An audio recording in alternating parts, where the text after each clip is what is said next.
Magandang araw mga idol at sa mga giliw kong tagapakinig. Nagkita-kita po tayo muli. Ako po ang inyong Tito Blair. Sa araw po na ito, pakinggan po natin ang kwento ni Exuperio, isang antingerong uklat na walang ginawa kundi isipin ang kaligtasan ng kanyang kapwa. Ngunit sa kabilang banda, may isang grupo ng mga babaylan na pilit magbibigay ng kilabot sa kanyang nasasakupan. Ano ang gagawin ni Exuperio para ipaglaban ang kabutihan, kung pati ang grupo niya ng mga antingero na siyang dapat na magiging kasangga niya ay magiging kaalyado ng mga babaylan na naging aswang? Sama-sama po nating tunghayan ang pakikipagsapalaran ni Exuperio na susubok sa kanyang prinsipyo at pananampalataya. Ngunit bago po ang lahat mga idol, huwag po nating kalimutan mag-subscribe at i-hit ang notification bell sa aking YouTube channel na The Voice Addict para sa mas marami pang makapigil hiningang kwentong aswang at katatakutan mula sa mundo ng kababalaghan. Umpisahan na po natin ang kwento. Nagkita kami ng babaylan na taga-kabilang bundok. Ninais niya makipagkasundo sa ating grupo para mas mapatibay natin ang ating depensa laban sa mga tulisan na nagpapahirap sa ating mga kababayan. Ngunit bakit nila naisipan ng ganyan? Simulat sa pulpa, hindi na tayo nagkakaintindihan, hindi ba? Iba ang aral na ating sinusundan at iba rin sa kanila. Kung tutusin, mas malakas pa nga sila kaysa sa atin dahil sila ang nagiging medium sa kalikasan at maging sa mga Diyos. Huwag kang magsasalita ng ganyan, Exuperio. Alalahanin mong isa rin sila sa mga tumulong sa atin dati para marating natin ang antas na ito. Oo nga, at isa sila sa mga gumabay sa atin para maging mataas ang antas ng ating karunungan. Pero, nung nagawa nilang hukay ng bangkay ng isang sinaunang aswang, alam natin kung ano na ang nangyari sa kanila. Kung nung una, kaibigan natin sila. Ngayon, hindi ko alam kung maituturing pa ba natin silang kasangga. Basta, sasabihin ko sa ating grupo na aanib tayo sa kanila. Iisa lang ang pakay natin sa ngayon, at yun ay ang pangalagaan natin ng ating bayan. May mga bandido, pirata, at mga taong labas ding naghahasik ng takot sa mga kababayan. At huwag mo rin kaliligtaan ang mga aswang at masasamang elemento na nagiging dahilan ng pagkamatay ng halos lahat ng tao sa ating lugar. Kung nung unay mga buntis lang ang kanilang binibiktima, pero ngayon, maging ang mga bata at mga taong naglalakad sa kalye ay hindi na rin ligtas. Kaya nga kailangan nating umanib sa mga babaylan na yon. Kung kasangga natin sila, alam natin kung ano magiging galaw nila at magagawa rin nating pigilan sila kung talagang sila nga ang nambibiktima sa mga tao. Basta ako, hindi ako sasang-ayon o kipag-alyansa sa kanila. Ang pakikipag-alyansa sa kanila ay magiging anay sa ating grupo at unti-unti nila tayong gagawing marupok at mababawasan ang ating depensa. Alalahanin niyo na hindi na sila ang mga babaylang nakagisna natin. Sila'y sumusunod sa yapak ng isang ruha, sinaunang babaylan na naging aswang. Huwag ka na makipagtalo sa akin, Exuperio. Alalahanin mo ako ang mas matanda sa atin at ako ang itinuturing na pinuno ng ating grupo. Kung ayaw mo sumama at makipag-alyansa sa mga babaylan, tumiwalag ka sa amin at huwag ka na rin magpapakita sa akin. Ngayon, mamili ka.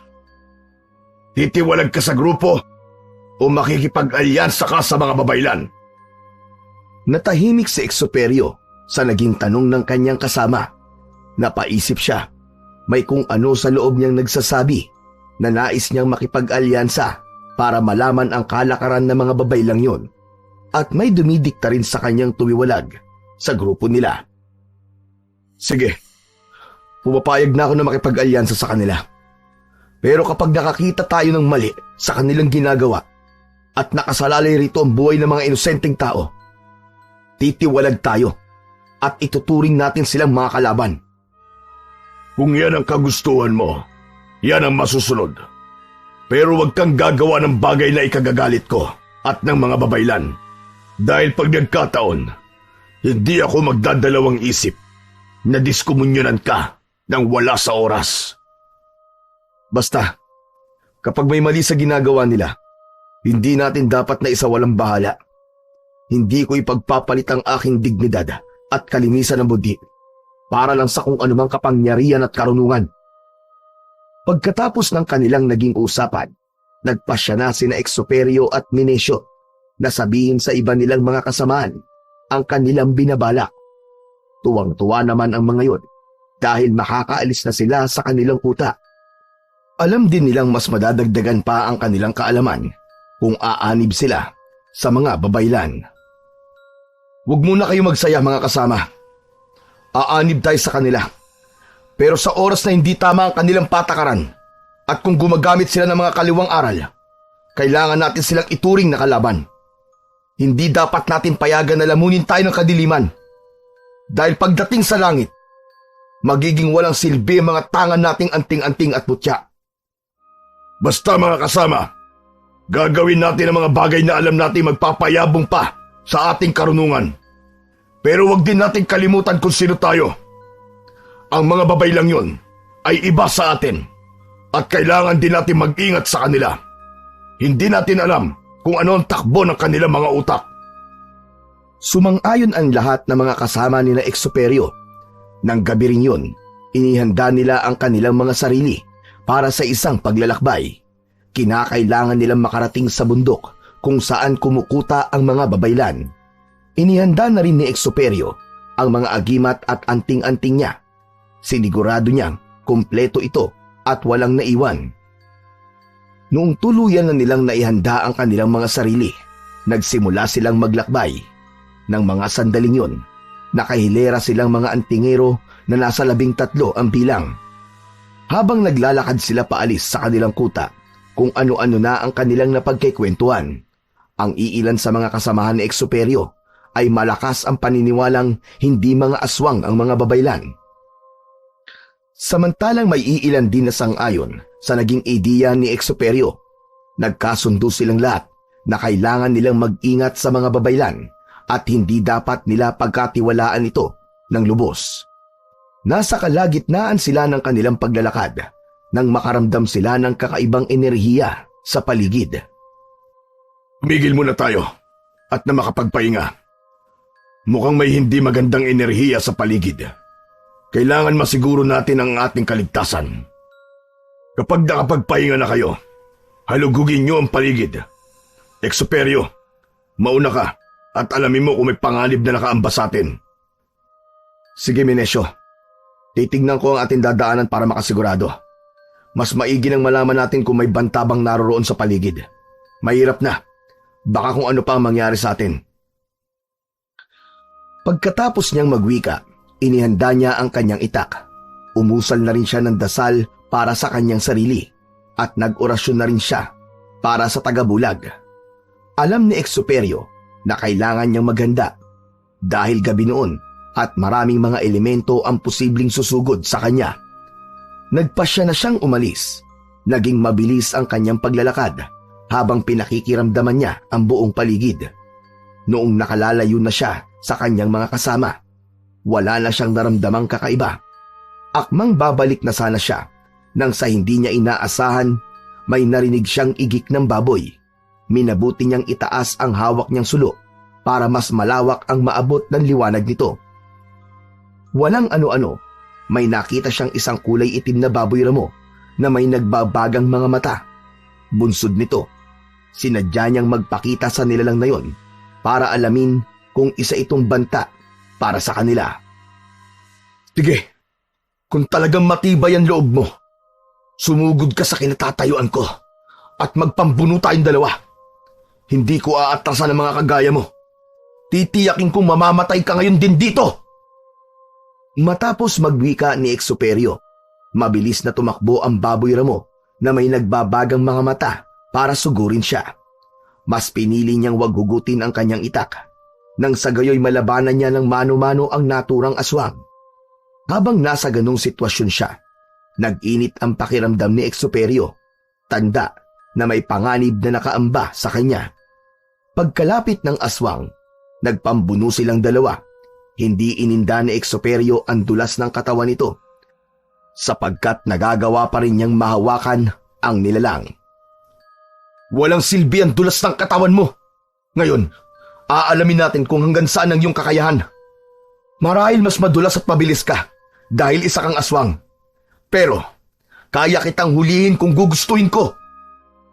Igik at angil ang nagawa ng baboy ramo habang sinusubukan niyang ibuwal sa lupa si Exoperio at itarak sa tiyan o tadyang nito ang kanyang mga pangil.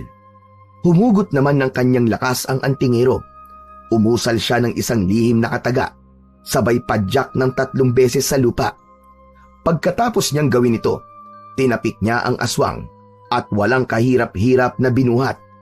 Nang mapansin niyang nagpupumiglas ang aswang, walang pagdadalawang isip niya itong ibinalibag. Ito ang dapat sa'yo! Kung ako sana sa'yo, hindi na ako humarang sa daraanan namin. Ano bang binabalak mo, ha? Tatambangan mo kami? Diablong buang ka!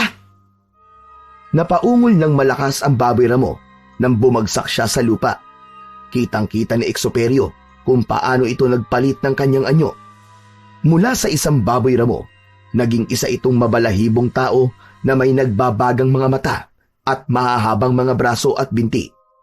Napaangil ito at napangisi kay Exoperio. Sa isang pagkisap ng mga mata ng antingero, mabilis na tumakbo ang aswang para atakihin siya. Hindi naman nag-alangan si Exoperio at sinalubong niya ito ng kanyang kamao. Dahil may orasyon sa suntok na ginagamit ang antingero, tumilapon ang aswang at napasubsob sa lupa. Sige! Bumangon ka! Bakit umaaligid ka sa amin, ha? Sino nag-utos sa'yo? Muling bumangon ang aswang. Napatitig siya ng mabalasik kay Exoperio habang nakangisi. Nagsimula na rin siyang maglaway na para bang sabik na sabik kay Exoperio. Matigas ka, ha? Kung hindi ka magsasalita at kung hindi mo sasabihin sa akin kung sino nag-utos sa'yo, wala na ako magagawa kundi ang patawan ka ng parusang kamatayan. Isang katagalang, titiyakin kong sasabog ka sa pwesto mo. Nanginig ang aswang sa naging banta ni Exoperio. Sinubukan niyang tumakas, ngunit napausal na ng dasal si Exoperio upang ipako ang aswang. Nang hindi na nito maigalaw ang kanyang mga paa, nataranta siya at naging panay ang paglinga sa paligid. Muling binalaan ni Exoperio ang aswang at sa pagkakataong yun, nagsimulang magwika ang aswang sa garalgal na tinig. May nag-utos man sa'kin. Wala ka na ron. Nandito ako para patayin kayo. Maswerte ka lang at naunahan mo ko. Kung hindi, baka nilalantakan ko na ang mga laman loob mo. Pakawalan mo ko kung talagang matapang ka. Hayaan mo kong makagalaw. Napangisi si Exoperio. Kinalas niya ang orasyong ibinato niya sa aswang. Napaangin naman ang nilalang at bago pa man makapagsalita si Exoperio, naging mabilis ang paggalaw nun. Nilundagan niya ang antingero pero hindi naman nagpatinag si Exoperio. Bago pa man makalapag sa kanyang kinaroroonan ng aswang, hinugot na niya ang kanyang itak. Saktong pagkabagsak ng aswang sa kanya, buong lakas niyang tinaga ito. Tinamaan ang nilalang sa liig at dulot ng lakas ni Exoperio at talim ng kanyang itak. Nagawa niyang maputulan ng ulo ang aswang. Mayabang ka, ha? Yan ang nararapat sa mga katulad mo. Kaya maging ang mga babay lang yan. Kapag nalaman kung may masama silang binabalak at kung mga aswang nga silang nambibiktima ng mga inosenteng tao, hindi ako magdadalawang isip na pugutan din sila. Exoperio, ano ba nangyari dito? Bakit may naririnig kaming mga pag-angil kanina? Hinahanap ka namin, pero hindi ka namin nakita. Sinugod ka ba ng mga masasamang elemento? Napailing si Exoperio. Napatitig siya kay Menesio at sa kanilang mga kasamahan. Hindi elemento, kundi isang aswang. Isang aswang na naging utusan para paslangin ako. Ang tanong, sino naman kaya ang may lakas ng loob at halangang bituka na mag-uutos sa aswang na yun? Teka, ako ba ang pinararatangan mo? Huwag kang magsasalita ng ganyan. Alam mong simulat sa pool, Wala akong sinasabing ikaw. Bakit parang labis naman yata ang pagdepensa mo sa sarili mo? Hindi kaya may kahulugan talaga ang sinabi ng aswang na ito? Oh, ito ang kanyang ulo. Saluin mo. Dinampot ni Exuperio ang ulo ng aswang na kanyang napugutan. Walang pagdadalawang isip nitong itinapon yun kay Minesio na noon ay nasisindak. Napangisi na lamang ang lalaking antingero sa naging reaksyon ng kanyang kasama na halos namulagat ng gusto ang mga mata. Kapag nalaman ko kung sino man ang nag-utos sa aswang na ito at kapag may isa sa inyo magtatraidor sa akin, titiyakin ko magiging kapalaran niyo sinapit ng aswang na ito. Tama na. Magdaan-daan ka sa pananalita mo, Exuperio. Isang grupo tayo at walang traidor dito. Sige na mga kasama, magpatuloy na tayo sa ating paglalakad para makarating na tayo sa kabilang bundok. Alam niyong buong buhay ko ay inalay ko sa grupong ito at lahat kayo ay tinuring kong kapatid. Ayokong darating ang panahon na tayo-tayo lang din na magpapatayan dahil sa ating mga prinsipyo. Basta, ang masasabi ko lang, kapag may hindi tama sa kalakaran ng mga babay lang yun, titiwalag na ako sa grupo at ipinapangako ko, lilipunin ko sila. At maging kayo, kapag nalaman kong patuloy kayo nakikisimpatya sa kanila, sa kabila ng ginagawa nila sa mga inosenteng tao, hinding-hindi ko kayo hahayaang mabuhay. Ilagay mo sa tama ang tapang mo, Exuperio. Alalahanin mong hindi ikaw may mas karunungan dito. Ako pa rin ang pinuno, ang masusunod, ang magdidesisyon. Kaya sa ayaw mo't sa gusto, susunod ka sa aking sasabihin. Susunod ako kung tama. Pero kapag mali, hindi mo ako mapipilit, Minesio. O siya, sige na. Magpatuloy na tayo. Dahil hinihintay na tayo ng mga babaylan sa kabilang bundok. Tahimik nilang binaybay ang matarik na daanan patungo sa kabilang bundok. Sa kabutihang palad, wala nang aswang na humarang sa kanilang dinadaanan. Habang naglalakad, naging malalim ang pag-iisip ni Exuperio. Alam niya sa kanyang sarili na kung hindi ang mga babaylan ang nag-utos sa aswang na harangan siya, paniguradong si Minesio yun. Nagkaroon din siya ng kutob na yun ang rason kung bakit kahit madami sila, siya lang ang sinabihan ng kanilang lider na tumingin sa unahang bahagi ng kanilang daraanan. Nung nasa paanan na sila ng bundok kung saan nagkukuta ang mga babaylan, nagpasya silang magpahinga at magpulong na muna. Malapit na noon ang bukang liwayway, kaya alam nilang ligtas na ang pag-akyat sa naturang bundok. Kayong lahat, sundin niyo kung ano man ang aking sinasabi. Alalahanin niyong nasa kuta tayo ng mga babaylan. Kahit pa na mataas ang pinag-aralan natin at maging ang ating antas pagdating sa espiritual, alam naman natin pagdating sa ibang aspeto, mas malapit sa mga diwata at mga Diyos ang mga babaylan. Basta ako, mananatili ako sa aking paninindigan. Kapag may masamang ginawa ang mga babaylang yan sa mga inosenteng tao, ako makakabangga nila. Kaya sana kayo rin mga kasama. Mas piliin nyo ang maging mabuti kaysa sa maging makapangyarihan. Aanhin natin ang mga malalalim na aral, mga malalakas na agimat, kung sa kasamaan lang natin ito gagamitin. Alam mo, Exuperio, tapos na ang panahon ng mga kabayanihan. Ang uso ngayon, kailangan maging makapangyarihan ka, mas marunong at mas malakas. Kaya ikaw, Exuperio, gamitin mo yang kokote mo. Hindi lang utak ang ginagamit ko. Puso. Puso, Minesio. Alam kong hindi mo maiintindihan dahil wala kang ibang iniisip kundi ang sarili mo at ang kapangyarihang maaari mo makuha sa kalikasan.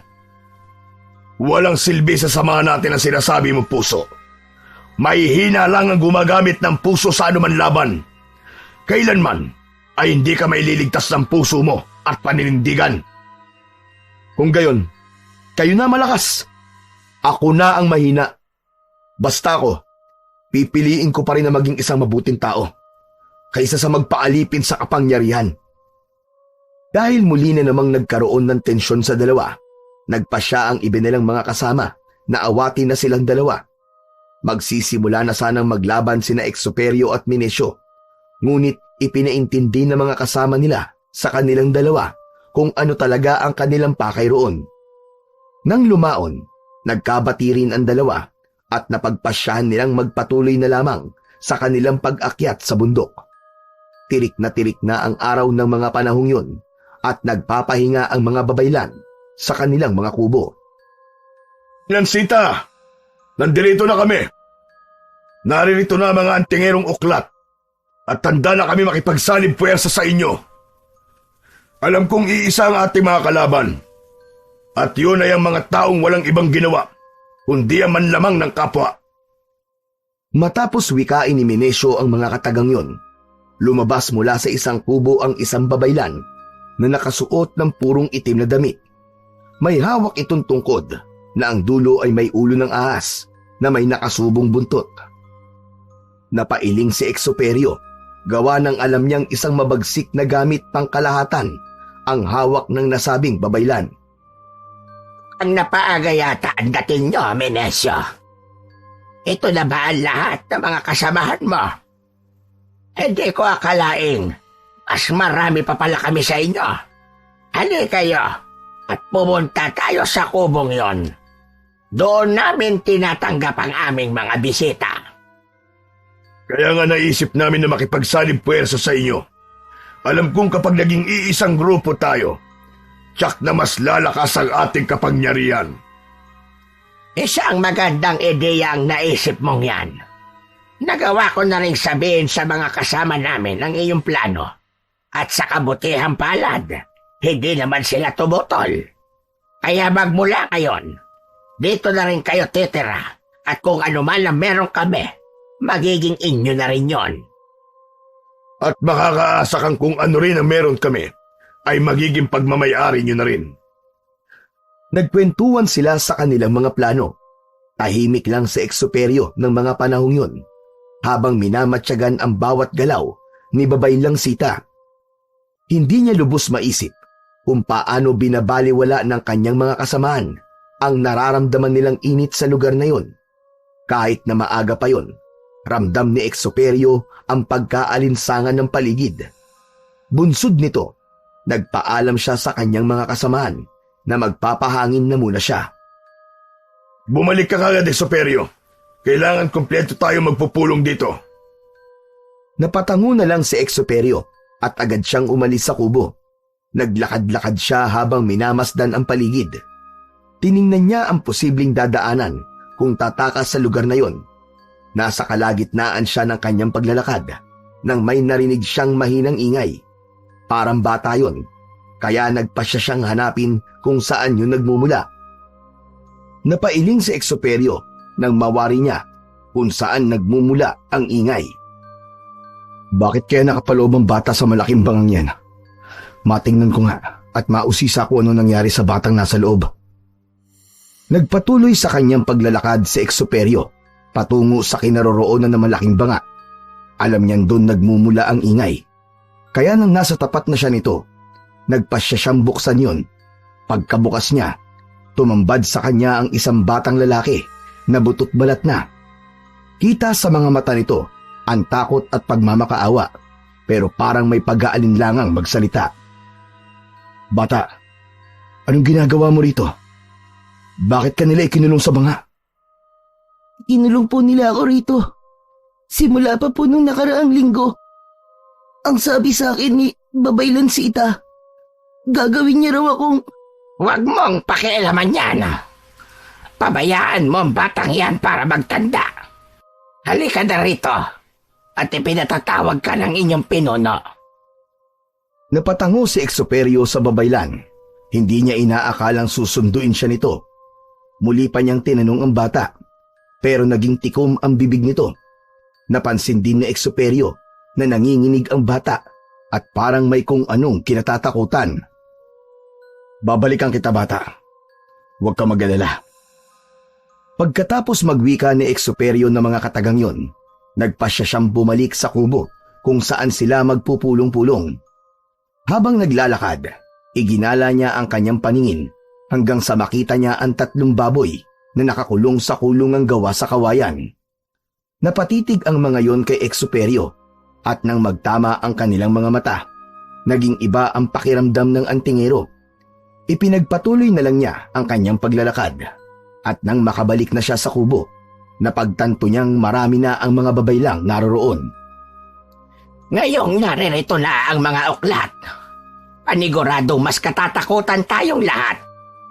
Magagawa nating kontrolin ang mga tao sa kabayanan at makapagbibigay sila ng mas maraming produkto sa atin. Ano ba ang ibig mo sabihin? Gagamitin mo kami para sa pansarili mong interes? Ganun ba? Hindi ba sinabi sa iyo ng inyong pinuno? Naririto kayo para tulungan kaming makontrol ang mga taga-nayon. Kung kami lang, hindi sila susunod sa aming kagustuhan. Dahil alam nila kung ano kami.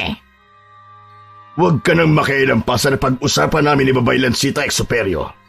Alalahanin mong nasa ilalim lang kita at kailanman hindi mo maaabot ang antas ko. Hindi ko hinahangad ang antas mo, Minencio. Sapat na sa akin ang ganito. Basta't nasa panig ako ng kabutihan. At alam kong darating ang araw at ang langit na mismo ang huhusga sa inyo. Ano ang iniisip mo? Nasa panig kami ng kasamaan? Sino ka para sabihin sabi diyan? Ngayon din, Minencio. Gusto kong ilayo mo yan dito at ayaw kong makikita ang pagmumukha ng lalaking yan. Baka dito ko pa yan pugutan ng ulo. Kung ganyan rin lang, na hindi ka sumasailalim sa amin, magkanya-kanya na tayo. Umalis ka na sa grupong to, Exuperio. Hindi namin kailangan ng mga kagaya mo. Umalis ka na! Di mo kailangan ipagtabo yan. Oo, aalis ako. Pero isasama ko ang batang ikinulong ng mga babaylang to sa banga. Alam kong may masama kayong binabalak sa kanya. At ayaw kong mangyari yon. Mamamatay ka muna bago mo makuha ang batang yon. Hindi mo alam kung anong ginawa niya. Kaya pinaparusahan namin. Ngayon, mamili ka. Aalis ka rito nang hindi kasama ang batang yon o isasama ko kayong dalawa sa iisang banga. Pagkatapos magwika ni Minencio, naghanda ang mga antingerong uklat at maging ang babaylan. Lahat sila'y nakahawak sa kanilang mga sandata at nakatuon ang kanilang pansin kay Exuperio. Umalis ka na, Exuperio. Hindi kailangan sa grupong ito ang iyong prinsipyo. Hindi mo makakain yan. At mas lalong hindi makapagbibigay ng kapangyarihan sa'yo. Sige, aalis ako. Pero sa oras na may mabalitaan akong may inargabyado kayong mga inosenteng tao, babalik ako dito at sisiguraduhin kong lilipulin ko kayong lahat. Pagkatapos magwika, nagpasyang umalis si Exuperio. Subalit nang medyo nakalalayo na siya sa kuta ng mga babaylan, agad niyang naisip ang batang ikinulong sa malaking banga. Bunsod nito, naisipan niyang balikan yun upang iligtas. Nasa kalagitnaan siya ng kanyang paglalakad nang makaramdam siya ng kakaibang init sa kanyang katawan. Baka kung ano nang ginagawa ng mga babaylan sa batang yun Kailangan bilisan ko ng aking pagtungo ron. Halos takbuhin na ni Exuperio ang kanyang pagbalik sa kuta ng mga babaylan. Nang natatanaw na niya ang kanilang kuta, napalunok siya ng kanyang laway. Nagkaroon siya ng kakaibang kutob, kaya't napagpasyahan niya na umusal na ng tagabulag. Ang orasyon na kanyang ginamit ay hindi alam ng mga kasamahan niya, kaya kampante siyang hindi siya makikita ng mga ito. Dumiretso si Exuperio sa kuta ng mga babaylan. Noong naroon na siya, pinuntahan niya ang kinaroroonan ng banga, subalit nagimbal siya nang malaman niyang wala na roon ng bata. Ang tanging naiwan doon ay ang bakas ng dugo. Mga hayop sila! Pagbabayaran niyo ang ginawa niyo sa bata. Sisiguraduhin kong magbabayad kayo, mga demonyo kayo! Dahil alam niyang mahihirapan siyang kalabanin ang mga babaylan at mga dating kasamahan niya, minabuti niyang lisanin ang naturang lugar. Bunsod nang hindi niya alam kung saan siya pupunta, nagpasya siyang bumalik sa kanyang kinalakhang lugar. Mas maigi siguro kung igugugol ko na lang ang aking panahon sa pagiging isang simpleng taga-nayon. May kapiraso pa kaming lupa ron at yun na lang ang aking pagtatayuan ng kubo. Magtatanim na lang ako ng mga kamoting kahoy. Paniguradong wala pa akong magiging kalaban. Umalik si Exoperio sa kanilang nayon at kagaya ng kanyang plano, gumawa siya ng kubo roon. Nagtanim ng mga gulay at kamoting kahoy.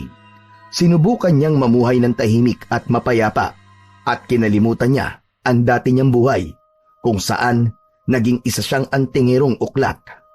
Ngunit sa kabila nito, hindi niya isinantabi ang kanyang mga kagamitan at mga libreta. Batid niyang darating ang araw at magagamit niya ang mga lihim niyang karunungan. Isang umaga. Magding, kayo pala. Ano ho bang sadya niyo?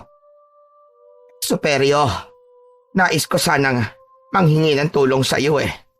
Alam kong ikaw lang ang makakatulong sa akin.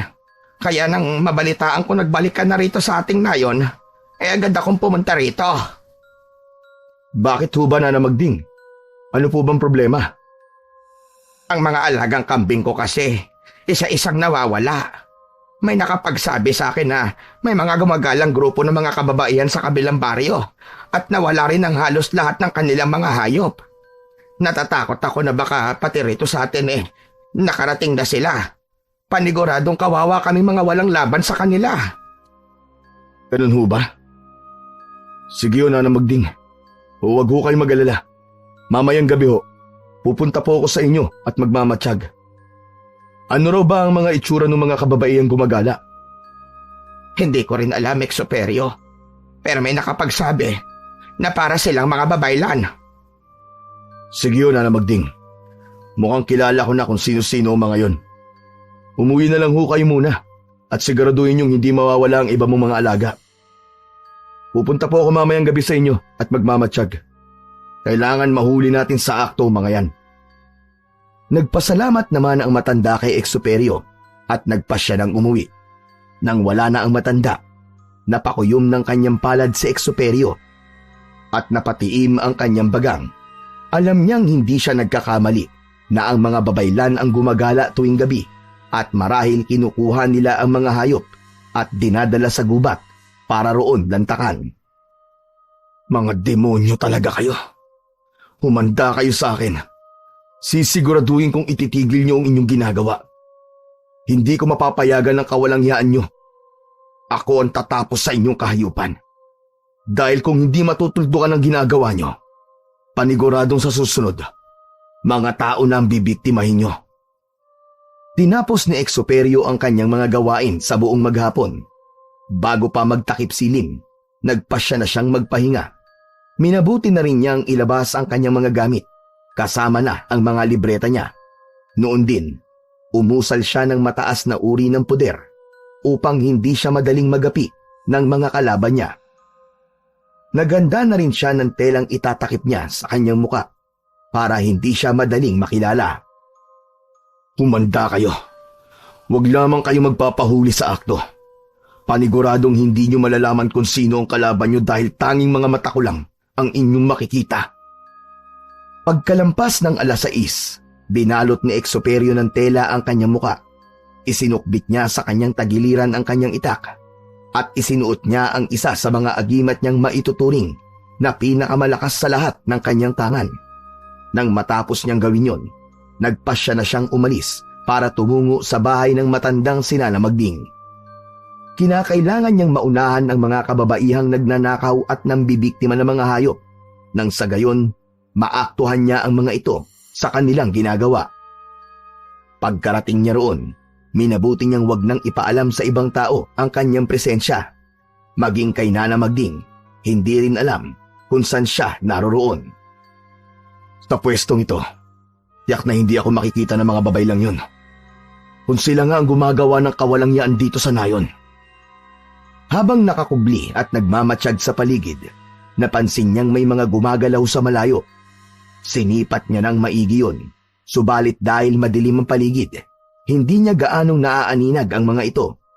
Naging malakas ang kutob ni Exoperio na yun ang mga hinihintay niya, kaya inihanda na niya ang kanyang sarili. Makaraan lamang ang ilang sandali Nakaamoy siya ng sobrang baho. Parang amoy ng dumi na manok na hinalo sa langis ah. Paniguradong may aswang sa paligid. Kung hindi man ito sa babaylan, paniguradong pakawalaan nila to. Humanda ka. Wag kang magpapakita sa akin dahil titiyak kung babalatan kita ng buhay. Iginala ni Exuperio ang kanyang paningin sa paligid hanggang sa may naaninag siyang isang nilalang na gumagalaw sa hindi kalayuan. Patungi ito sa kinaroroonan ng koral ng mga kambing ni Nana Magding. Nagkaroon ng hindi magandang kutob si Exuperio, kaya marahan din siyang naglakad patungo roon. Alam niya sa kanyang sarili na hindi siya makikita ng naturang aswang hanggat hindi niya sinasadyang magpakita rito.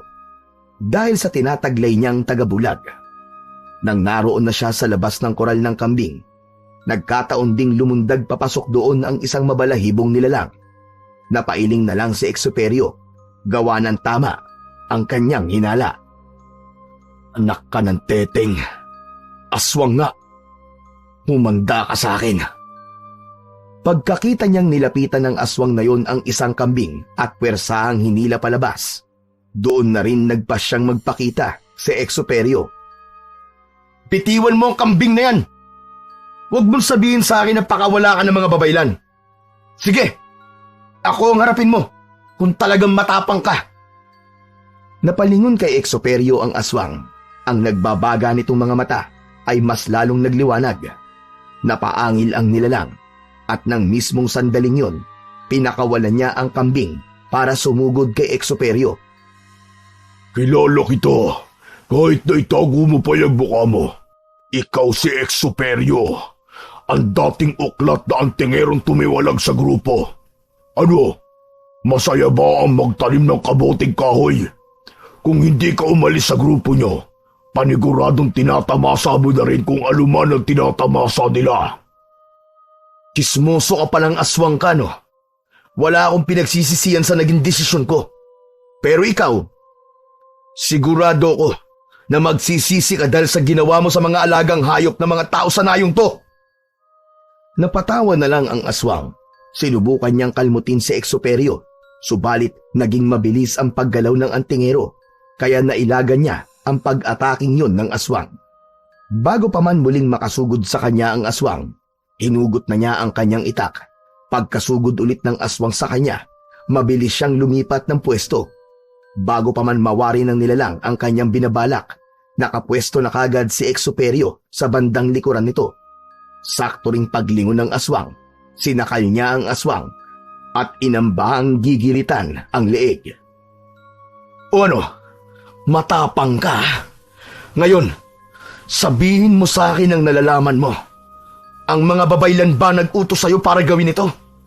Sila ba ang nakita ko sa malayo na gumagalaw at patungo sa kanayunan? Ano ang alam mo sa mga antingerong uklat na sumapi sa grupo ng mga babaylan? Sumagot ka! Napatawa ang aswang sa kaagad na napailing. Bunsod nito, nagpasya si Exuperio na hiwain ang ilong ng aswang gamit ang itak niya. Matigas ka talaga. Ang susunod na paglapat ng talim nito ay sa lalamunan mo na. Kaya kung ako sa'yo, sabihin mo na mga nalalaman mo para pakawalan kita. Sige, tama ka. Tama ka. Ang mga babaylan at maging ang pinuno nyo ang nag-utos sa akin. Dinadala ko sa gubat ang mga nauhuli ko at doon nilalantakan ng mga babaylang aswang. Minsan, sila ang gumagawa yun. Pero, mas madalas na ako sumusugod sa mga kabahayan para magdakaw ng mga alagang hayop. Magsasalita ka rin pala. Pinahirapan mo pa ako. Sige, ano pang nalalaman mo? Ano ang patungkol sa mga dati kong kasamahan? Tuluyan silang sumailalim sa kapangyarihan ng mga babaylan. May ipinapailim sa kanila lahat na naging rason para maging sunod-sunuran sila. Parang naging mga utosang mandirigma sila na inihahanda para sa mga labanan. Nililang sila ng mga babaylan dahil wala silang nakuwang kahit na anong karunungan mula roon. Mga hangal sila, kaya mag-iingat ka, Exuperio. Alam kong darating ang panahon at magsasagupaan kayo Isa pang bagay patungkol sa mga dati kong kasamaan. Sino ang nag-utos sa aswang para sana'y tambangan ako nung papunta pa lang kami sa kuta ng mga babaylan? Natahimik ang aswang. Ilang sandali pa, napatawa siya at iginala ang kanyang paningin sa paligid. Pinatay mo ang kasama ko, Exuperio. Pero aaminin ko sa'yo. Kilala mo siya. Si Minedso nag-utos. Dahil alam niya magiging hadlang ka sa mga plano nila ng mga babaylan. Ayos. Magaling ka naman palang kumante. Kung gayon, ito na ang gantimpala mo. Mamamatay ka na! Pagkatapos magwika ni Exuperio ng mga katagang yon, ginilitan niya ang liig ng aswang. Hinayaan niyang bumulwak ang dugo nun. Nagpasya na rin siyang iwan ang nilalang upang makita ng mga tao kung sino talaga ang nambibiktima ng kanilang mga alagang hayop. Ang mga babaylan, kailangan makita ko sila at makaharap. Paniguradong may mas masahol pa silang gagawin. Iginala ni Exuperio ang kanyang paningin sa paligid. Nakiramdam siya sa buong nayon hanggang sa may narinig siyang mga ingay sa hindi kalayuan. Hindi nga lang niya matukoy kung sa nayon nila yon o sa kabilang baryo. At itiyak ko, sila yon. Humanda kayo ngayon sa akin. Patakbong pumunta sa Exuperio sa bahagi kung saan nagmumula ang ingay. Wala siyang naging pakialam kung matisod man siya o madapa. Hindi rin kasi gaanong maliwanag ang buwan kaya naging limitado ang kanyang nakikita. Makalipas lamang ang halos 15 minutong paghanap, natagpuan niya kung nasaan nagmumula ang ingay. Sa halip na magpakita kagad, mas pinili ni Exuperio ang magmatsyag muna. Habang nasa ganoong sitwasyon siya, nakita niyang hinihila ng isang babae ang babaeng buntis, habang hinahawakan naman at pinipigilan ng 4 pa ang lalaking marahil ay asawa ng buntis. Sinipat ng maigi ni Exuperio ang mga babae at meron siyang napagtanto. Walang ya. Si Babaylan Sita at mga kasama niya. Bakit kaya 4 lang ang isinama niya? Ano kaya ang gagawin nila sa buntis na yun? Pilit na nanlalaban ang lalaki para makuha ang kanyang asawa. Subalit nang malapit na sana siyang makapiglas mula sa pagkakahawak ng mga babaylan, hinugot ng isa sa mga yon ang kanyang punyal at walang pagdadalawang isip na ginilitan ang leeg ng lalaki. Isang palahaw na iyak ang kumawala sa bibig ng babae at nanlumo ito nang makitang sumisirit sa leeg ng kanyang asawa ang dugo. Nagpumilit din ang buntis na lapitan ang kanyang asawa, ngunit pinagtulungan siyang hilahin ng mga babaylan. Napailing si Exuperio dahil sa nakakakilabot na mga sandaling yun. Bunsod nito, minabuti niyang lumabas para hindi na matuloy ang masamang binabalak ng mga babaylan. Hoy! Mga ungas! Pabayaan niyo ang babaeng yan! Anong binabalak niyo sa kanya, ha? Kakainin ng sanggol na nasa sinapupunan niya? At sino ka para pigilan kami? Hindi mo nga magawang ipakita sa amin ang itsura mo. Kung ayaw mo masaktan at matulad sa lalaking yon, pabayaan mo kami. Hindi na tama ang ginagawa niyo. Hindi na kayo naawa sa babaeng yan. Sa asawa niya. Sa sanggol na nasa sinapupunan niya. Lubayan niyo ang babae. Pabayaan niyo siya. Dahil kung hindi, sisiguraduhin kong dadanak ang dugo niyo dito. Isa kang hangal para sabihin yan. Wala kang karapatang utusan ako. Gusto mong dumanak ang dugo? Sige, pero dugo mo ang dadanak ngayong gabi. Pagkatapos magwika ng babaylan, mabilis siyang lumusob kay Exuperio. Napagtanto naman agad ng lalaking antingero ang binabalak ni Babaylan Sita. Kaya hinanda niya ang kanyang itak. Noong ilang hakbang na lang ang layo ng babaylan kay Exuperio, biglaan itong naging isang mabalahibong tao. Naging buhagag din ang kanyang buhok, saka nagbaga ang kanyang mga mata. Hindi nga ako nagkamali sa aking hinala. Malamang, kinatay niyo ang batang ikinulong niyo sa banga. Sinasabi ko na nga ba, hindi mo na kailangan pang sumuot ng maskara o takpan ang iyong muka. Kilala na kita, Exuperio. Mabilis na iniwasan ni Exoperio ang mga pag-atake ng aswang na babaylan. Sinusubukan ding tagain ng antingerong uklat ang kanyang katunggali, subalit may sapalos ito kung umiwas sa kanyang itak. Habang nasa ganoong sitwasyon, nagpalit na rin ng anyo ang iba pang babaylan at naging mga mabalahibong nilalang. Iniwan nila ang babaeng buntis at lumusob silang lahat kay Exoperio. "Sige na babae, iligtas mo ang iyong sarili. Ako nang bahala rito. Takbo na!" Pagkawika ni Exoperio, mabilis naman na umalis ang buntis habang umiiyak at nanghihingi ng tulong.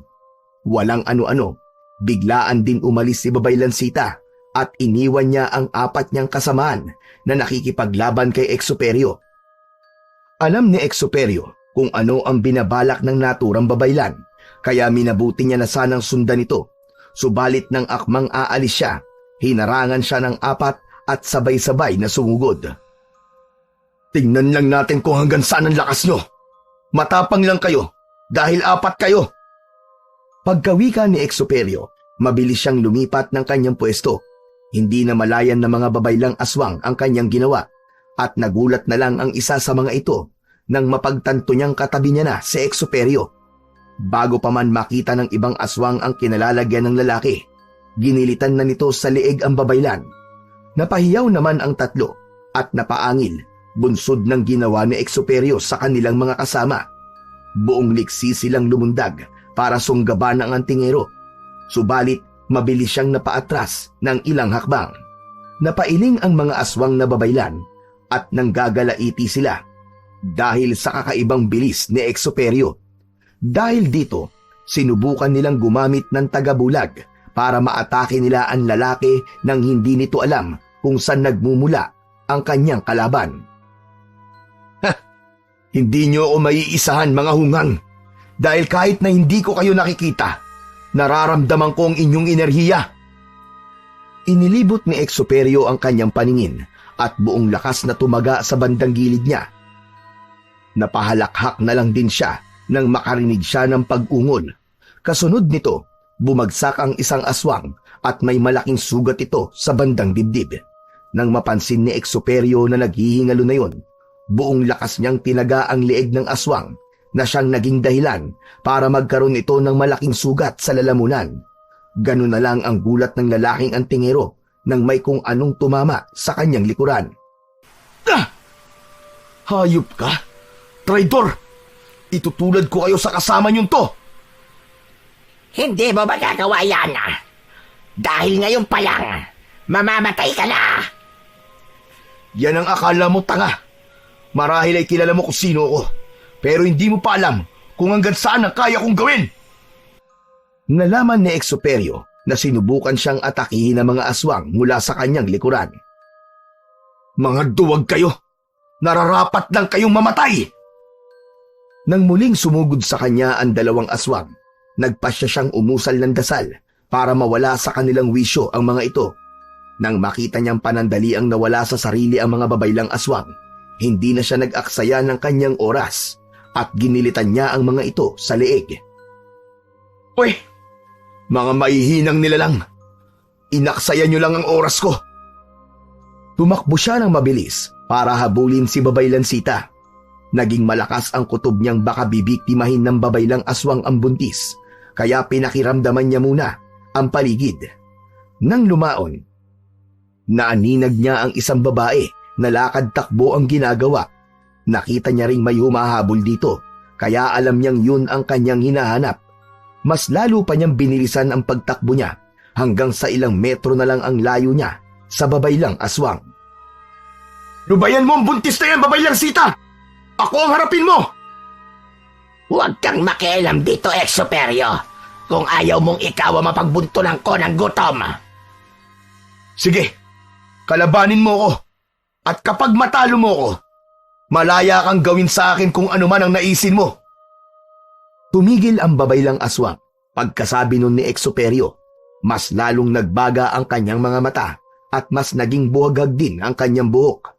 Alam ni Exoperio na mas nag-ibayo ang lakas ng naturang aswang, kaya umusal na rin siya ng mas mataas na poder. Hindi pa man siya tapos sa pagpupuder, Sinugod na siya ng babaylang aswang. Ito ang dapat sa'yo! Ang bagal mo, babaylan. Subukan mo mas bilisan pa. Siguraduhin mo rin masusugatan mo ko ng iyong mga kuko. Huwag kang pakampante. Hindi ko pa ipinapamalas ang buong lakas ko. Kung gayon, ano pang hinihintay mo? Gamitin mo na ang buong lakas mo para mapatay mo na ako. Napatawa ang babaylang aswang. Noon din, nagbago siya ng kanyang anyo. Mula sa isang mabalahibong babaylan na may buwaghag na buhok, naging isa itong malaking aso na halos hanggang dibdib ni Exoperio ang taas. Sa lahat ng hayop na napili mo, yan pa? Sige, sumugod ka ulit at sisiguraduhin kong magiging pataba ka sa lupa. Umangil ang babaylang aswang na nasa anyong aso at mabilis na sumugod kay Exoperio. Agad namang pumwesto si Exoperio at nang ilang dipa na lang ang layo ng aswang sa kanya, lumundag ito patungo sa kanyang direksyon. Noon din, napausal ng dasal ang antingero at sinalubong ng pataga ang dambuhalang aso. Dahil sa kakaibang lakas niya, nadulot ng kanyang tangan, tumilapon ang dambuhalang aso. Pagkalapat ng katawan nun sa lupa, muli itong nagpalit ng anyo sa pagiging isang babaeng may mabalahibong katawan at buwaghag na mga buhok. Isa ka talagang hangal, Exoperio. Kung iniisip mong lalabanan kita para lang makuha ko ang iyong atay at puso, nagkakamali ka.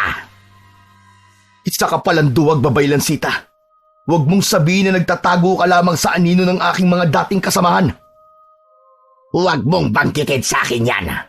Dating kasamahan na ngayon naging alipin ko na lang. Lahat kayo ay pare-pareho. Binitiwan nila ang kanilang kaalaman dahil lang sa pangako ko sa kanila na dadalhin ko sila sa mas mataas na antas ng karunungan. Kung gayon, tama ang naging desisyon kong tumiwalag sa aming grupo. Simulat sa pool pa lang, alam kong may binabalak kang hindi maganda. Maganda man o hindi, ang mahalaga sa akin ay ang kapangyarihan. Nagkakamali ka.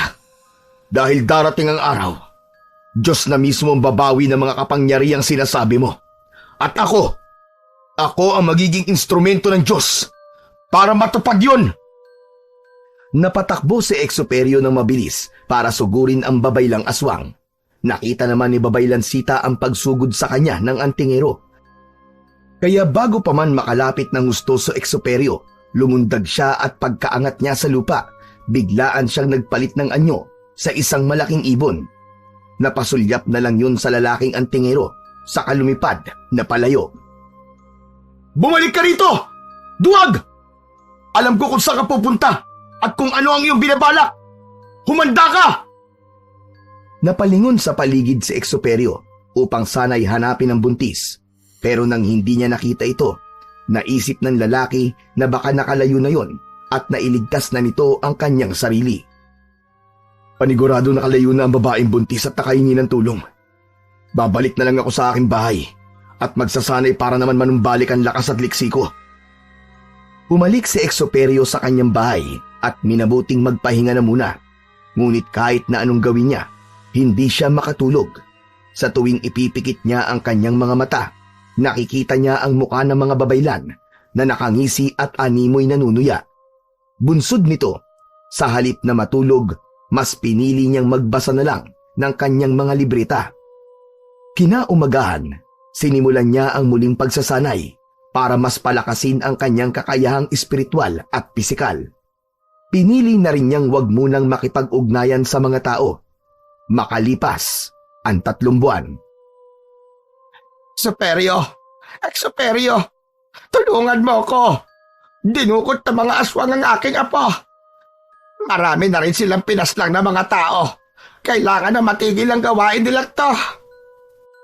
Sige yun, Nana Magding. Aalamin ko kung sino gumawa nito. Malakas po ang kutob ko na ang mga babaylan at mga dati kong kasamahan ang naghahasik ng takot dito sa atin. Salamat kung ganun, Exoperio. Alam kong ikaw lang ang makakatulong sa aming lahat. Pagkaalis ng matanda, inihanda kagad ni Exoperio ang kanyang mga gamit. Hinasa niya ang kanyang itak. Nagpoder siya at tinawag ang lahat ng mga espiritu at anghel na pwedeng makatulong sa kanya. Nasa ganoong kalagayan siya nang mapatitig siya sa kalendaryo. Pilugan pala ng buwan. Pero hindi. Hindi ko pa pwedeng palampasin ang ginawa ng mga aswang na yon. Maging ang aking mga dating kasama. Kailangan mapaslang ko silang lahat upang wala na magasik ng takot dito sa kanayunan. Noong batid niyang handa na siya sa susuunging laban, nagpa siya sa eksposeryo na lisanin ang kanyang bahay. Naglakbay siya patungo sa bundok kung saan nagkukuta ang mga babaylang aswang at maging ang mga dating kasamahan niyang mga antingerong uklat. Sakto namang takip silim na nang makarating siya sa paanan ng bundok. Hindi maganda ang kutob ko rito. May mga nag-aabang sa akin. At anumang oras aatake sila. Pero hindi ako dapat matinag. Mga hayop kayo. Uubusin ko kayong lahat.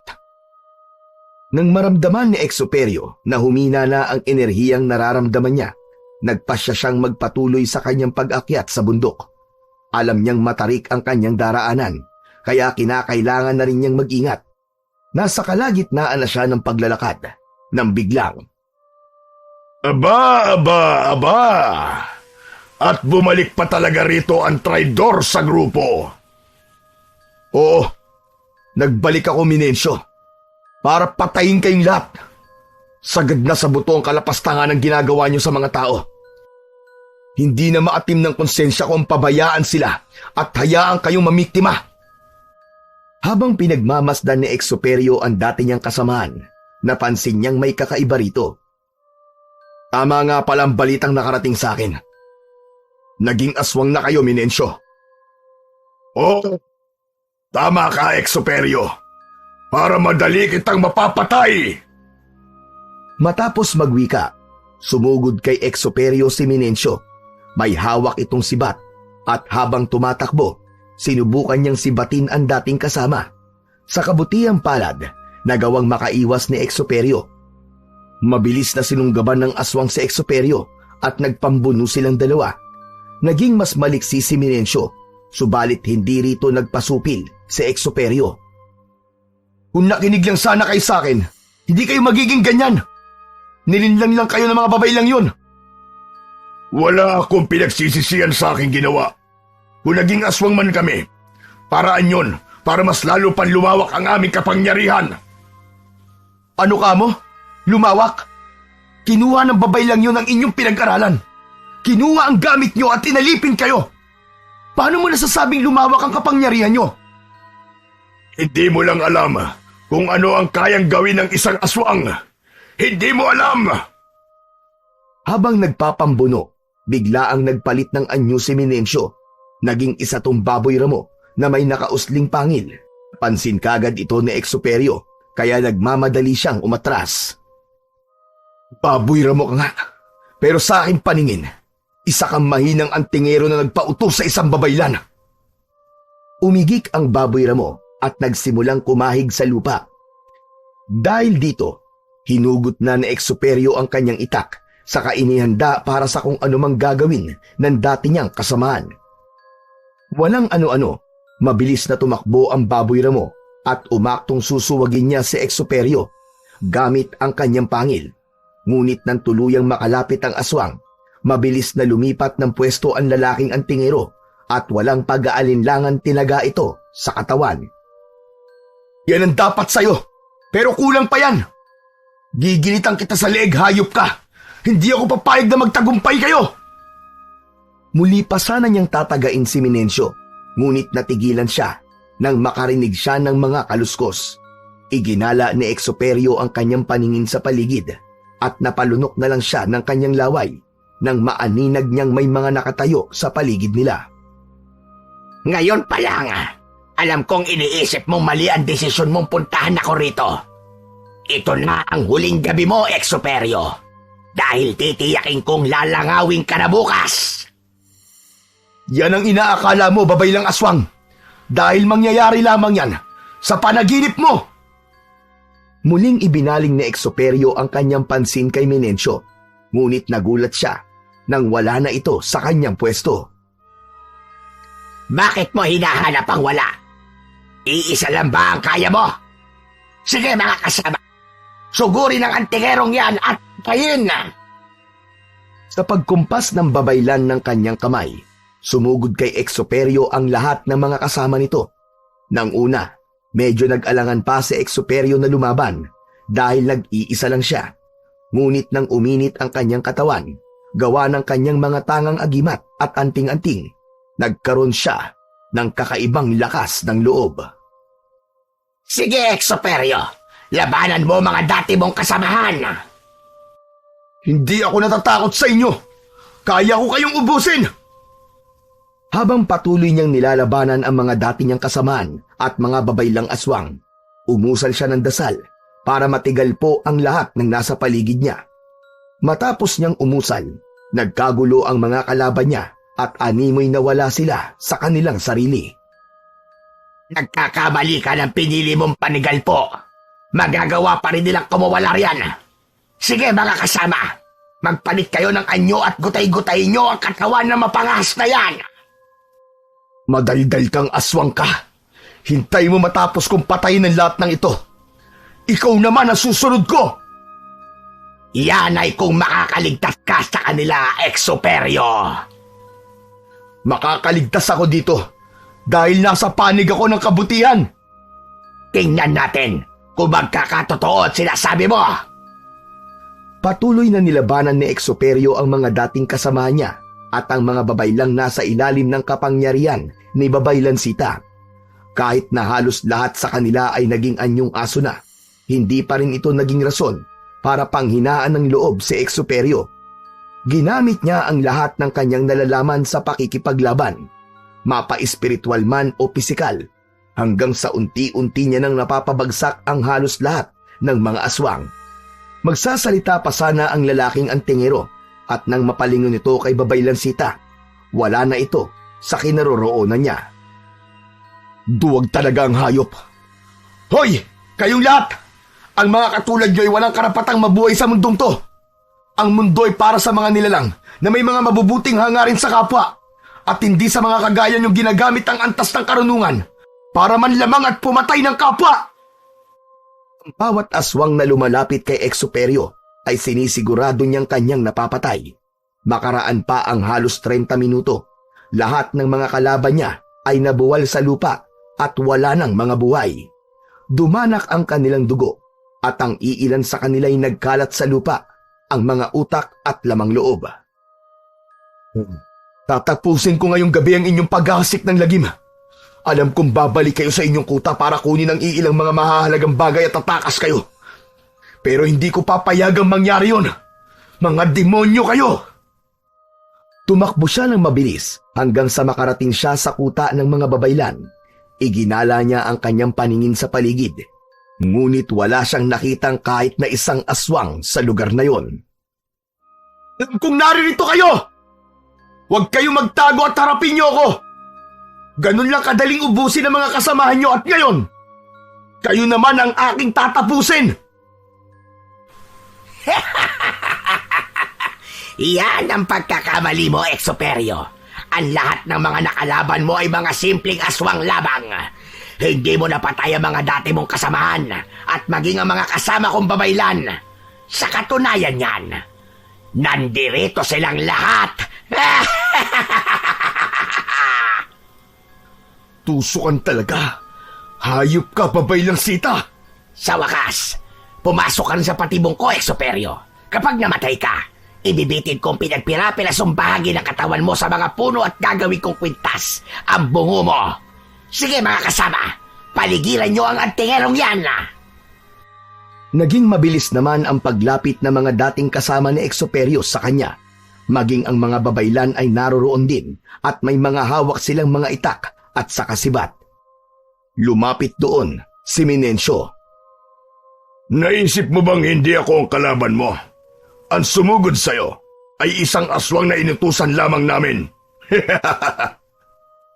Ang dami niyong satsat. Tapusin na natin to! Si Exoperio na mismo ang nagsimula ng kanilang laban. Ang mga kasama niyang may mga hawak na itak ay minabuti niyang disarmahan muna. Alam niyang mas epektibo ang sibat sa malayuan, kaya nanatili siyang malapit sa mga kalaban niya. Habang nasa ganong sitwasyon, umusal si Exoperio ng kanyang dasal, ngunit natigilan siya nang biglaan siyang nilundagan ng isang aswang.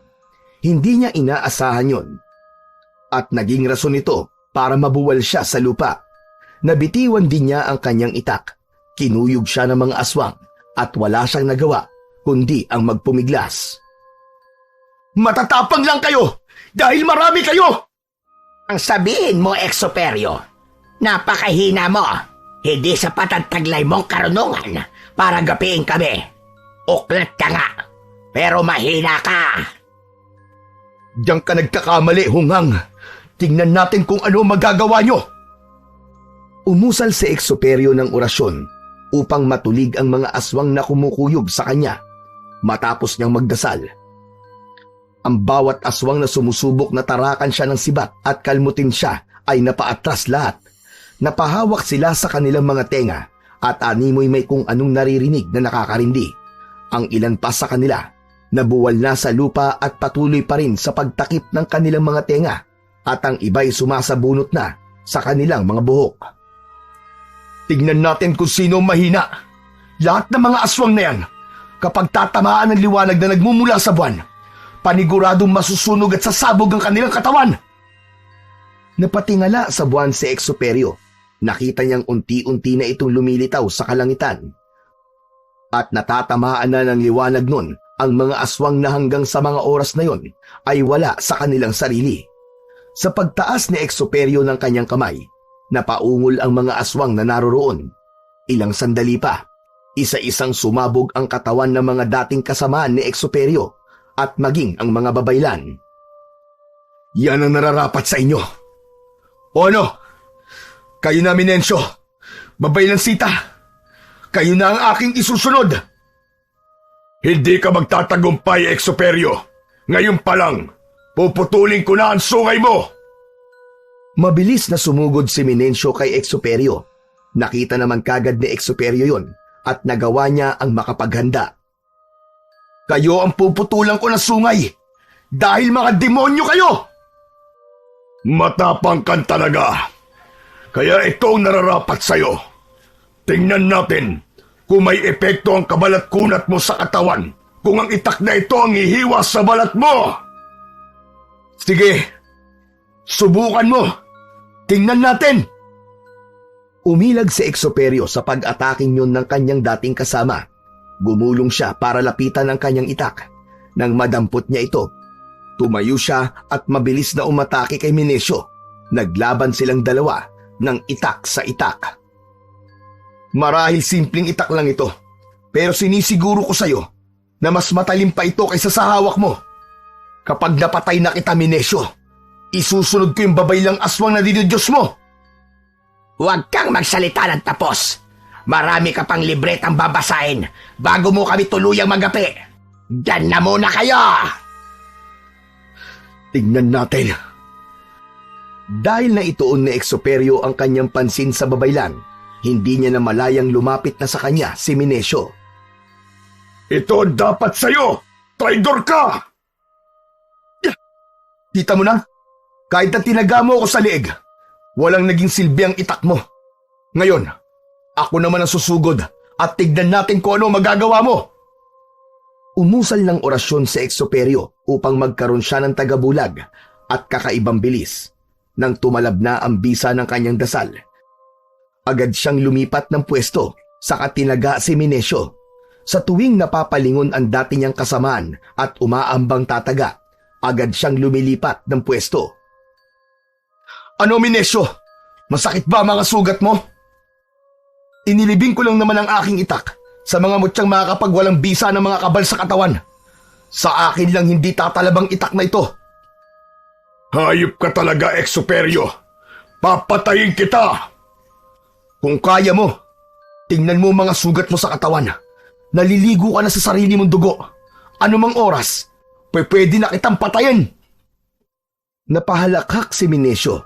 Hinubad niya ang kanyang dugoang damit at sa isang pagkisap ng mga mata ni Exoperio, naging isa itong malaking toro. Nagbabaga ang kanyang mga mata at naglalaway habang nakabasid sa antingero. Inihanda ni Exoperio ang kanyang sarili at sakto ring umusad palapit sa kanya ang toro, saka yumuko ito ng bahagya para manuwag. Kahit sa anong hayop ka pa magpalit ng anyo, hindi ako matatakot sa'yo! Sumugod ang torong aswang kay Exoperio at wala siyang nagawa kundi ang ilagan na muna ito. Dahil sa kakaibang bilis niya at tagabulag, mas lalong nahirapan ang toro na magtagumpay sa pag-atake. Nang magkaroon ng pagkakataon sa Exoperio, lumundag siya ng mataas at sumampa sa likuran ng naturang toro. Nagwala naman si Minesio dahil doon, pero wala itong naging silbi kay Exoperio. Ang bobo mo talaga, Minesio! Dahil nag-anyong toro ka! Bakit? Inakala mo ba magagapi mo ako? Tingnan natin! Mabilis na lumapit si Exoperio sa bandang leeg ng aswang. Umapit siya ng mahigpit dito gamit ang isang kamay. Samantala, ang isa naman niyang kamay ay may hawak na itak. Pilit na nagwala ang toro, subalit nagbigay lang yun kay Exoperio ng pagkakataon para magilitan ang kanyang leeg. Malalim ang naging sugat ng aswang, kaya mas nagwala ito. Noon din, umalis na si Exoperio sa likuran ng toro. Yan ang nararapat sa'yo, hayop ka! Mamamatay ka dahil sa iyong kahangalan! Patuloy na nagwala ang toro, kaya umusal na ng pantigal po si Exoperio. Dahil dito, mas nagwala pa si Minesio hanggang sa magkamali siya ng hinakbangan. Natisod siya at nabuwal, saka gumulong patungong ibaba ng bundok. Yan ang nararapat sa'yo, hayop ka. Iisa na lang ang problema ko. Teka, nasa na ba ang babaylang aswang na yun? Hinalughog niya ang paligid, pero hindi niya nakita pa si Babaylan Sita. Subalit hindi siya kumbinsido na umalis na doon ang babaylan. Magpakita ka sa akin, Babaylan Sita! Huwag kang magtago! Mag-isa ka na lang at wala ka ng kakampi! Hanapin mo ako kung kaya mo! Duwag ka, Babaylan Sita! Matapang ka lang kapag walang kalaban-laban ang kaharap mo! Sige! Harapin mo ko at nang malaman natin kung hanggang saan ang abilidad mo! Siguro nga hindi ka totoong babaylan. Dahil ang babaylan ay lumalaban ng patayan. Hindi kagaya mo! Nagtatago! Hindi ako nagtatago. Tumingala ka at makikita mo ako. Hindi mo ginagamit ang pandama mo at yan ang ikababagsak mo! Tumingala si Exoperio at nakita niyang nakalutang sa ere si Babaylan Sita habang hawak ang kanyang tungkod. Hindi mo ko masisindak sa palutang-lutang mong yan. Tingnan natin kung hindi ka babagsak. Anong akala mo? Bibigyan kita ng pagkakataon para tirahin ako ng tigalpo at pabagsakin. Noon din, bumaba si Babaylan Sita at lumapag sa harapan ni Exoperio. Bago pa man makapaghanda ang lalaki, sinugod na siya ng babaylan. Hindi inaasahan ni Exoperio ang lakas at bilis ni Babaylan Sita. Gulat ka ba? Gusto ko lang sabihin sa'yo na nung binitiwan ng mga kasama mo ang kanilang karunungan, ako ang sumalo. Kaya nagagawa ko ng lumipad kahit nasaan yung babaylan lang ako. Napaka-demonyo mo talaga, Babaylan Sita. Lahat gagawin mo para lang magkaroon ka ng kapangyarihan. Hindi mo lang alam kung gaano kasarap ang magkaroon ng kapangyarihan. Halos kapantay na ang langit. Papatayin kita, hayop ka! Mabilis na sinugod ni Exoperio ang babaylan, ngunit nang akmang tatagain na sana niya si Babaylan Sita, biglaan itong nawala. Napaungol na lang siya noon nang makaramdam siyang may tumama sa likod niya. Babaylan Sita! Labanan mo ako ng patas! Huwag kang tumira ng patalikod! Sinasabi mo lang yan dahil hindi mo ko kaya. Kung sumusuko ka na, sabihin mo lang. Napailing si Exoperio at noon din, ginamit niya rin ang kanyang bilis. Bago pa man makaatake ulit si Babaylan Sita, nagawa niya ng makarating sa bandang likuran ng naturang babaylan.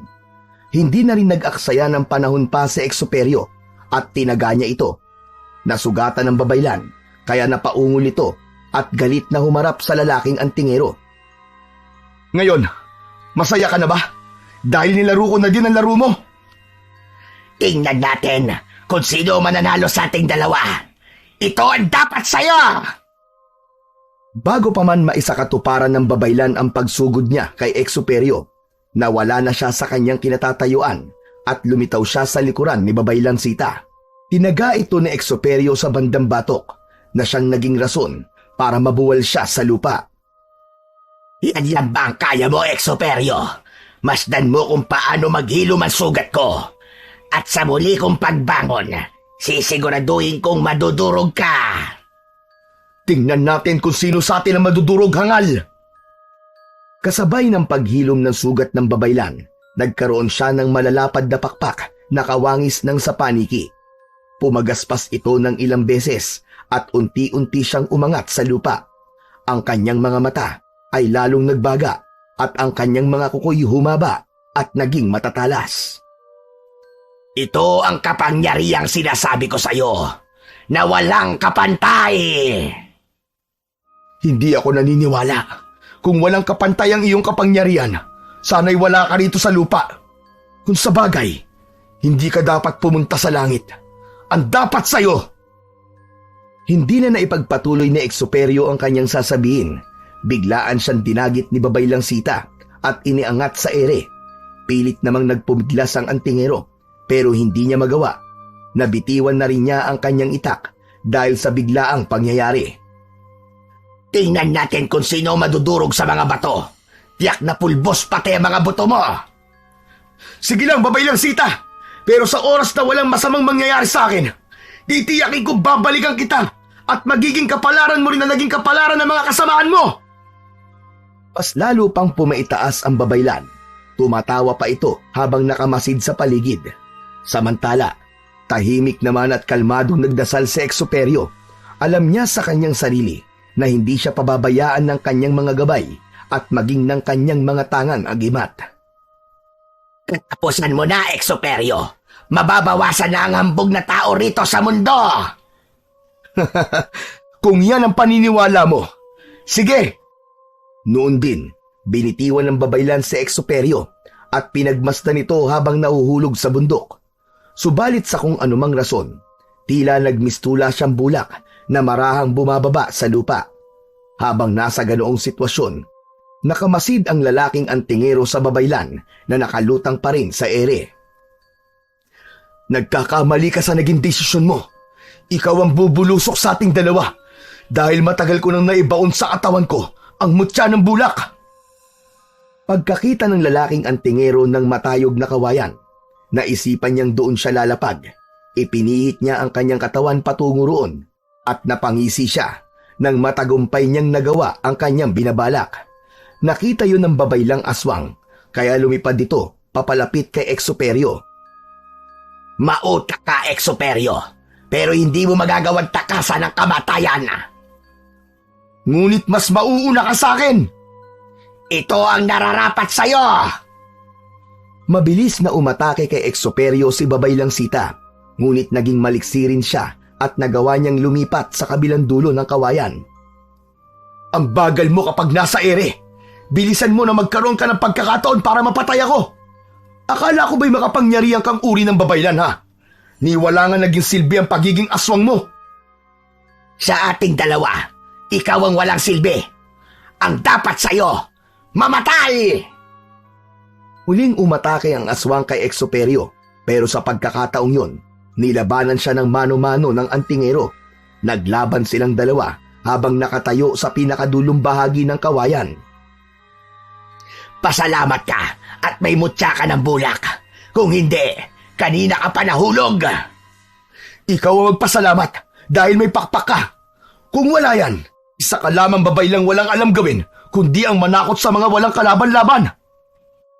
Nang mga panahong yun, umusal ng orasyon ang lalaking antingero para magawa niyang tawagin ang makapangyarihang kidlat ng anghel na si Metatron. Pagkatapos niyang umusal, nakaramdam ng kakaibang init sa kanyang katawan ang lalaking antingero at noon din mismo, mabilis siyang lumipat sa sanga. Umalik ka rito, duwag! Hintayin mo ko riyan at nang malaman mo ang kalalagyan mo! Susundan sana ni Babay Lansita si Exuperio, ngunit natigilan siya nang nagkaroon ng labis na nakakasilaw na liwanag sa kalangitan. Ayup ka! Katapusan mo na ngayon, Babay Lansita! Tingnan natin kung hanggang sa naabot ang kapangyarihan mo kapag kidlat na ni Metatron ang iyong mga kasagupa! Hindi! Hindi ito maaari! Idadamay kita, Exuperio! Mamamatay ka rin! Tinamaan ng isang malakas na kidlat si Babay Lansita. Napahiyaw na lang ito at hindi niya na nagawa pang balansehin sa ere ang kanyang katawan. Sinundan na lang siya ng tingin ni Exuperio hanggang sa ito'y nahulog na sa mga batuhan. Yan ang dapat sa mga kagaya mong demonyo. Magmula ngayon, magiging payapa na ang nayon at wala na rin banta sa mga tao. Kayo at ang mga kasamahan mo ay magsama-sama na sa impyerno kung saan kayo nararapat.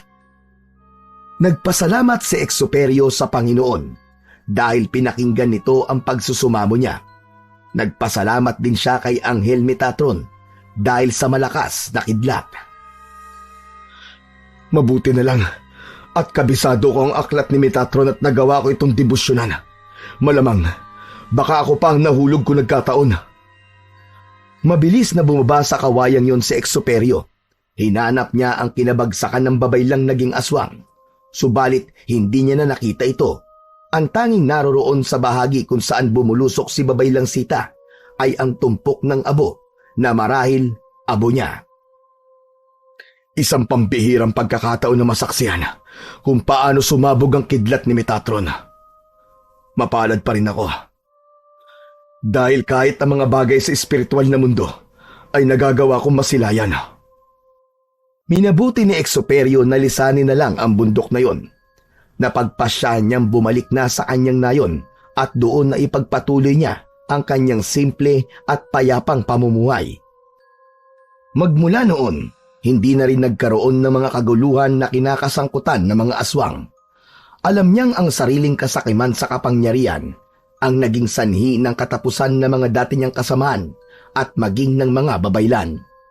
Ang paghahangad ng labis na kapangyarihan na kapantay ang langit ang tumapos sa kanila.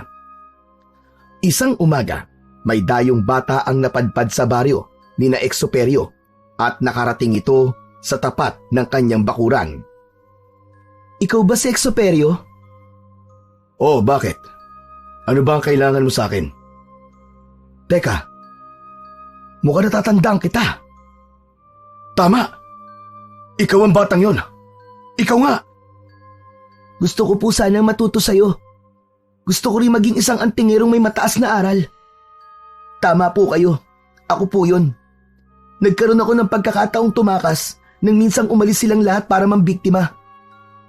Ayon po kay Babay Lansita, magagamit daw po niya ako para mas mapalakas siya dahil isa raw po akong bertudes. Mabuti na lang at nagawa kong makatakas. Demonyo talaga si Babay Lansita. Pati ang batang walang kalaban-laban, gagamitin niya para lang makamtan niya ang kagustuhan niya. Mabuti na lang, boy, at nagawa mo makawala. At salamat sa Diyos, wala na si Babay Lansita. Bakit po? Ano po nangyari? Pinatay ko siya. Sukdulan na ang kasamaan niya, kaya kailangan na siyang gapasin. Ikaw, boy, kung talagang nais mo matuto, handa ka bang isakripisyo ang lahat para lang sa pagiging antingero mo? Ang pagiging antingero ay may kaakibat na responsibilidad. Kung hindi mo ito magagampanan na maayos, posibleng ikasasawi mo. Nakahanda po ako sa kung anumang mangyayari sa akin.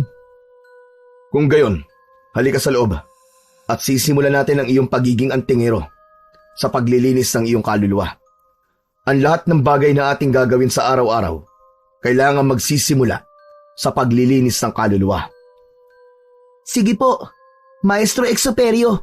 Magmula ngayon, kung mamarapatin niyo po, yan na po ang itatawag ko sa inyo. Sumama ang bata kay Exuperio at nang nasa loob na sila ng bahay ng antingero, nagpakilala yung bilang si Samuel. Sinabi niyang napapanaginipan niya ang lalaking antingero, kaya nais niyang matuto mula sa kanya. Sa pagdaan ng panahon, naging disipulo ni Exuperio si Samuel. Ibinahagi niya sa bata ang mga aral niyang natutunan mula sa pagiging isang antingero at mag-aaral ng lihim na karunungan. Sa kabutihang palad naman, wala ring naging hadlang ang pag-aaral ng bata, kaya mas lalo itong lumakas at biyasa sa larangan ng kumbate. Kapag ako'y namatay, gusto kong ikaw ang magmamana ng lahat ng gamit ko. Alam kong gagamitin mo mga yon sa tama. Dahil kagaya ko, mas inuuna mo ang kabutihan. Hindi pa po kayo mamamatay. Marami pa tayong pagdadaanan. Alam ko po na mas lalo ka pa pong lalakas sa bawat araw na dumadaan. Napangiti na lang si Exuperio at nagpasya na siyang magpahinga. Ang bata naman ay patuloy sa pagsusunog ng kanyang kilay para pag-aralan ang mga libreta. At dahil isa siyang bertudes, hindi naging mahirap para sa kanya ang mapagana at makabisa ang mga aral mula sa mga libreta ni Exuperio. Hanggang sa lumipas ang maraming taon, naging mahusay na antingero ang bata at handang ibuwis ang kanyang buhay para sa mga mamamayan laban sa mga nilalang ng dilim na pilit aagawin ang kapayapaan sa kanilang lugar. Ngunit naniniwala siya na hanggang may pananampalataya siya sa Panginoon at sa tulong ng kanyang mga natutunan sa kanyang maestro, kahit kailan ay hindi magwawagi ang kasamaan sa kabutihan.